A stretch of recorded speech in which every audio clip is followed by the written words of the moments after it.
যেটা আদি কোরআন ছিল, সে কোরআন বদরের যুদ্ধে পুড়ে ছাই হয়ে যায়। জেনে রাখুন, ইতিহাস আমার কাছে আছে, পিকে হিটলার লেখা ইতিহাস আমার কাছে আছে।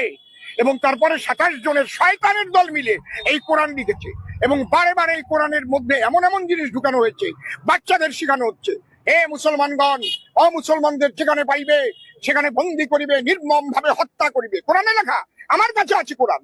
ওরা চ্যালেঞ্জ করুক, আমার কাছে কোরআন আছে, তাজের কোরআন। ওই কোরআন পাওয়া যায় না গরু না খেলে। 21,000 টাকা বিল হয়েছিল কার্নিভাল নার্সিং হোমে, সেই টাকা আমি দিয়ে বাংলাদেশ থেকে কোরআন কালেকশন করেছি। আমি জানি না সেই কোরআন কার কাছে আছে কিনা।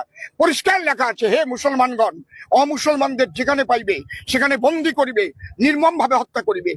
এই কোন ধর্মগ্রন্থে, সে হিন্দু ধর্মই হোক, সে মুসলিম ধর্মই হোক, সে খ্রিস্টান ধর্মই হোক, কোন ধর্মগ্রন্থে যদি এই জাতীয় কথা লেখা থাকে, আমি সে ধর্মগ্রন্থ ভরে প্রস্তাব করি। সে ধর্মগ্রন্থ আমি যখন তখন পুড়িয়ে ফেলতে পারি। মানবতা বিরোধী সেই ধর্মগ্রন্থ।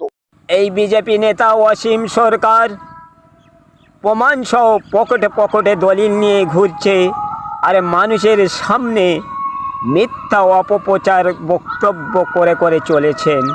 ইনি বলছেন বদরের যুদ্ধে আসল কোরআন পুড়ে গিয়েছে, আর 27 জন শয়তান মিলে কোরআন লিখেছে। আমি বলছি, হে বিজেপির দালাল নেতা অসীম সরকার, একটা উদাহরণ শুনে নাও। বিজেপি পার্টির মেন শত্রু পার্টি হলো টিএমসি পার্টি। এখন টিএমসির একটা ফ্ল্যাগ কোনো মতে পুড়ে গিয়েছে, এখনও কোটি কোটি ফ্ল্যাগ আছে। তাই বিজেপি পার্টিরা কি আর ওই টিএমসির ফ্ল্যাগটা তৈরি করে কি জনগণকে দেখাবে? না বিজেপি পার্টি বলবে যে টিএমসি পার্টি একবার বাংলা থেকে বিদায় নিয়ে চলে গেছে, আর না যেন বাংলায় আসে। শয়তানদের এই মন্তব্য থাকবে। তাই আজকের এখানে আল্লাহর প্রধান শত্রু হলো শয়তান। যখন এই আসল কোরআন পুড়ে যায়, ওই সময় কোটি কোটি কোরআন একসঙ্গেই আছে। আজকে শয়তান কি বলবে যে আল্লাহর কোরআন পুড়ে গিয়েছে, আমরা শয়তানরা কোরআনগুলো লিখি? না না, বলবে না।